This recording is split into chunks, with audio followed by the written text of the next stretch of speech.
How to keep birds out of flower pots. Birds can prove to be pests in the garden, especially if your potted flowers catch their eye. Birds will often land on the side of the pot or in the soil itself and peck away at the roots and blossoms of flowers. If you are stuck in this situation and want to be able to keep the birds away, there are a few easy precautions you can take that will effectively protect your flowers from birds. Things you'll need: aluminum foil, chicken wire, wire cutters, duct tape, toothpicks. Wrap aluminum foil around the entire rim of the pot. Aluminum foil is shiny and reflective and will likely scare the birds away with the glare.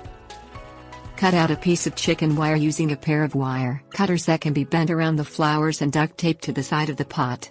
The chicken wire will still allow the flower to flourish but will block the birds.